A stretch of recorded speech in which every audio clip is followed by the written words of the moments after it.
Bonjour et bienvenue sur la chaîne du chasseur d'étoiles de midi, chaîne de réflexion et d'humour sur les 12 coups de midi. Allez, on commence par les zozos, les audiences d'hier soir. Et bien c'est Karine Le Marchand, qu'est-ce qu'elle est belle, qui est arrivée la première avec L'amour est dans le pré. Que sont-ils devenus? Donc, qui a fait plus de 3,6 millions, suivi de Belle, de la une qui n'a fait que 3 millions. Et puis après, vous aviez Motive qui est arrivée en troisième position. Et puis Séraphine de Arte a fait quand même 1,2 million.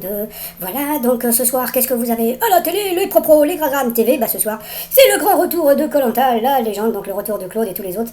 Je pense que demain il n'y aura pas photo par rapport aux audiences. Donc ensuite vous avez si les murs pouvaient parler, la Maison Blanche, hein.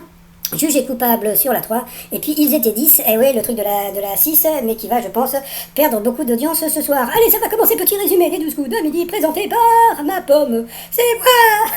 Allez, c'est parti, mon kiki. Eh bien, Jean-Luc Reichmann, cheveux blancs et chemise blanche. Je trouve que ça lui fait plutôt beau gosse. Par contre, pas mal de bijoux, le Jean-Luc Reichmann. Donc, bagouze, etc., etc. C'est pas un animateur, c'est un sapin de Noël.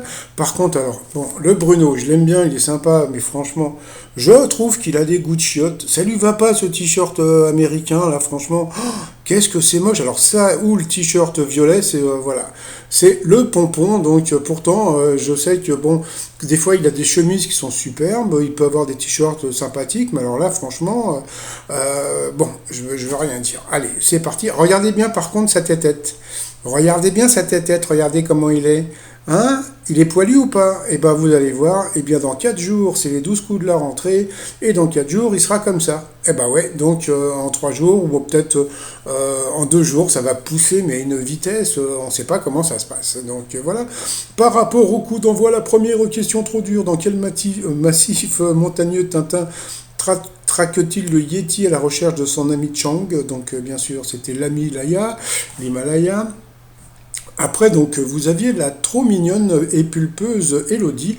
Alors, par contre, il y a un truc que j'ai pas aimé du tout. Donc, bon, parce qu'il y en a un surnom, on l'appelle Obélix, parce que, bon, elle est forte. Bon, d'accord, bon. Bon, en plus, elle a un joli visage. Souvent, les personnes très fortes ont vraiment un très joli visage. Bon, elle est super jolie, elle avait un super rire, elle était...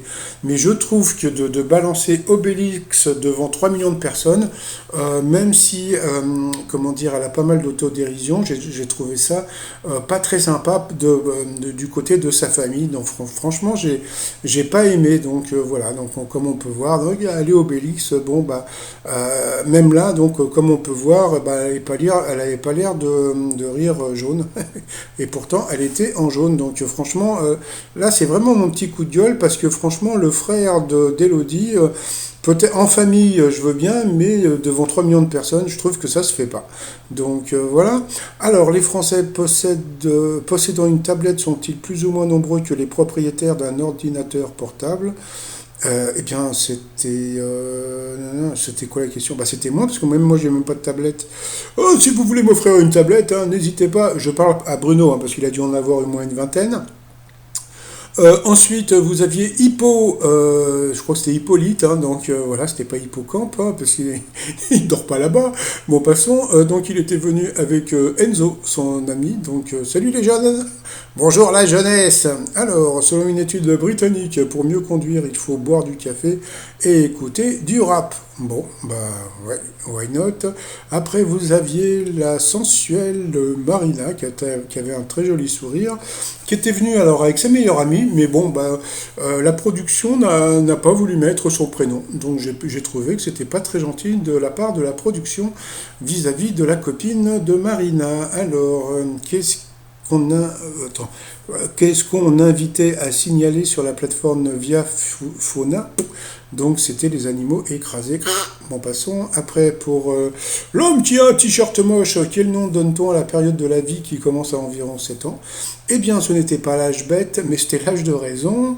Ensuite, grâce à quelle partie de son corps l'araignée à face d'ogre peut-elle entendre? Eh bien, c'était à ses poils de pattes, donc c'était assez étonnant. Donc, si je comprends bien, depuis qu'il est rasé, eh bien, Bruno a beaucoup de mal à entendre. Après, grâce à... c'était quoi ça? Ah merde, j'avais oublié une question.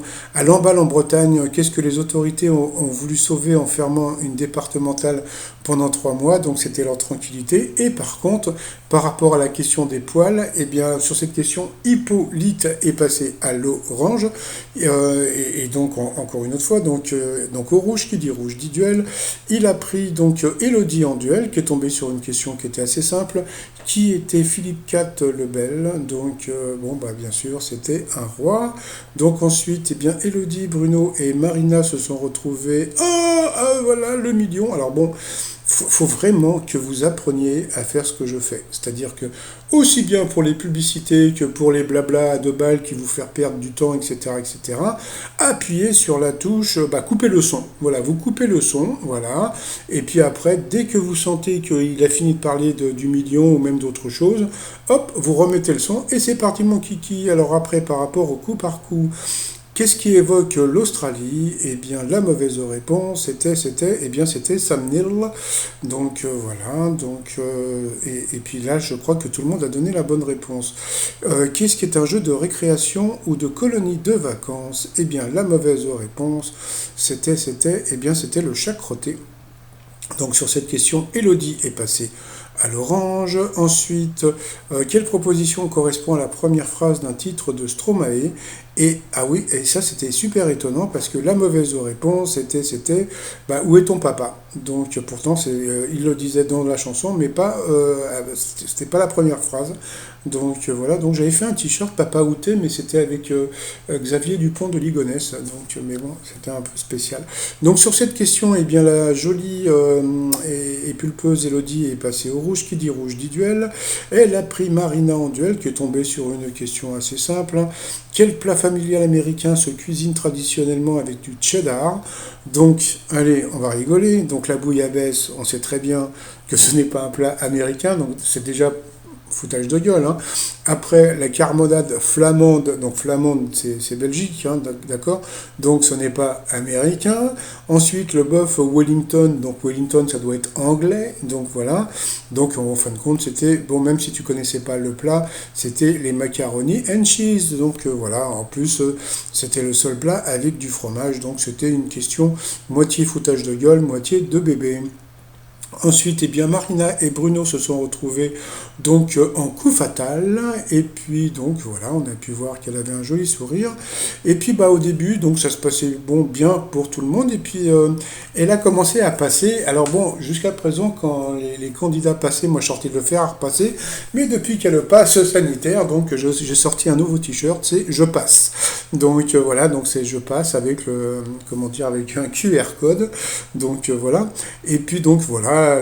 Et puis bon, elle a répondu quand même à la question d'Astérix et Obélix, qui n'était pas évidente, mais bon, elle était plutôt fan.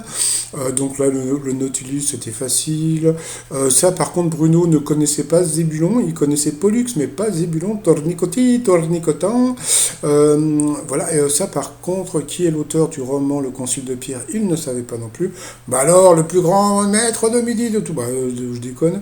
Et puis, alors, bon, ça, il a eu la question la plus débile du jour, c'était quel fleuve traverse Paris? Bon, donc voilà. Et à la fin, donc,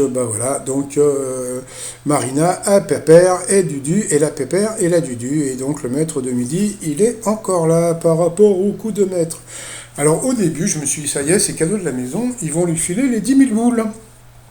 Alors, quand on fait du vélo, sur quoi est-on censé poser les pieds? J'ose pas dire le nom, c'était les pédales. Ensuite, dans la bande dessinée Tom Tom et Nana, qui est Nana pour Tom Tom? Donc, bien sûr, c'était sa sœur. Tom Tom, la sœur de Tom Tom, c'était Nana. Ensuite, à quel pharaon de la 18e dynastie le chanteur du groupe Ayam a-t-il emprunté son nom de scène? Donc bien sûr, c'était Akhenaton. Donc là, je me suis dit, putain, ça y est, ils vont lui filer 10 000 balles, mais les doigts dans le nez. Ensuite, d'après le roman d'Agatha Christie, Mort sur le Nil, dans quel pays le crime a-t-il lieu? Mort sur le Nil, donc voilà. Alexandrie, donc bien sûr, c'était en Égypte, voilà, encore question hyper facile. Et puis après, et bien voilà, donc là, il y a eu la question, dans quelle ville de Sicile peut-on visiter la vallée des temples? Ah, donc il a dit Syracuse, et parce que voilà, là, vous voyez, quand la production veut, elle peut mettre des questions pas évidentes, donc bon. on va dire qu'il avait une chance sur trois, mais il est parti sur la simplicité, donc il a dit Syracuse, eh bien c'était Agrigente ou Agrigente, donc sur cette question il a perdu 1-0 et il n'a pas gagné, donc il a gagné 1000 balles, il a gagné 500 euros dans la poche, ça lui fait un petit RSA, donc voilà, par rapport à l'étoile mystérieuse. Ah ah, alors qu'est-ce qu'on voit? On voit un stade et on voit, comment dire, une planche de surf. D'accord. Bon, alors, ça y est, Scoopito, etc. Donc je remercie la personne qui m'a envoyé l'info. Donc la personne m'a demandé de ne pas donner ni son nom ni son prénom. Donc bien sûr, je ne le ferai pas, par respect pour elle. Et puis bon, comme je dis, en général, je ne dévoile pas mes sources, même s'il y a des gens qui, comment dire, qui ne, comment dire, qui seraient pas gênés pour ça. Alors, dans l'étoile mystérieuse, c'est l'hymen. Non, parce qu'elle a été trouvée déjà, ça y est. Hein. Donc, je pensais pas qu'elle a été trouvée, mais ça y est, elle a été trouvée. Et donc, dans l'étoile mystérieuse, bon, tu vas le dire, bon, voilà, et ben c'est Vincent Lagaffe. Ah bon? Et pourquoi? Alors, c'est super tordu. Hein. Alors, le stade, c'est parce qu'il a fait des démonstrations de dragster au Stade de France. Donc j'ai cherché sur internet, j'ai pas trouvé, d'accord. Et la planche de surf, c'est parce qu'il donc il a fait Fort Boyard avec un personnage qui s'appelle je sais plus quoi, etc., etc. Donc voilà. Donc après il va y avoir qu'est-ce qu'il va y avoir? Il va y avoir, il paraît, un coquillage. Il va y avoir aussi un camembert et puis un coyote. Alors pour le coyote, vous savez pourquoi? Parce qu'il dit souvent bip bip. Ouais, donc voilà. Donc bon, donc on va voir tous les nouveaux éléments. Alors, et en plus, là, j'y crois. Je vais vous dire pourquoi j'y crois, parce que quand la personne m'a donné le truc, on n'avait pas encore vu la planche de surf. Mais par contre, c'est hyper tordu, hein, parce que franchement, le fond de l'image avec, comment dire, le Stade de France pour, comment dire, pour la gaffe, et franchement, de ne pas trouver sur Internet une image de la gaffe au Stade de France, j'ai trouvé ça, c'est de plus en plus foutage de gueule, hein, cette étoile mystérieuse. Pour finir, donc le t-shirt du jour, quoi, même les t-shirts du jour, donc vous avez le t-shirt QR code, donc voilà, passe-partout. Alors c'est votre QR code, donc c'est-à-dire que vous m'envoyez votre QR code et puis donc je le mets sur le t-shirt. Après j'écris passe-partout ou ce que vous voulez. Hein, donc voilà, je trouve ça. Moi j'aime bien le côté passe-partout. Je trouve que ça fait c'est moitié drôle, moitié un peu classe, on va dire. Et puis sinon, bah, vous avez l'autre t-shirt avec le prisonnier. Donc je sais pas si vous connaissez cette série. Je ne suis pas un QR code, je suis un homme libre. Bon ça c'est pour les antipasses, etc. Donc tout ça sur le site trotsmignon.com. Sinon, bah, 903 000 et des poussières pour le maître de midi. Donc, bon, bah, toujours aussi sympatoche, hein, mais franchement, allez, hein, comment on appelait ça déjà? C'était la Fashion Police. Vous savez, la Fashion Police, c'est, il y avait une émission aux États-Unis où il y avait une nana qui, dès qu'il y avait une personne qui était mal habillée, donc elle l'insultait dans son émission de télé. Donc là, je vais pas l'insulter, le pauvre, mais franchement, Bruno, ce look de t-shirt en plus, je sais pas si vous vous rappelez. Il avait eu une question sur les bandes, comment dire, du drapeau américain. Je crois qu'il avait dit bleu, et donc là maintenant, il est sûr que les bandes sont rouges. Allez, je vous souhaite une très très très bonne journée, et je vous dis à demain. Portez-vous bien et surtout portez-vous. Allez, bye bye.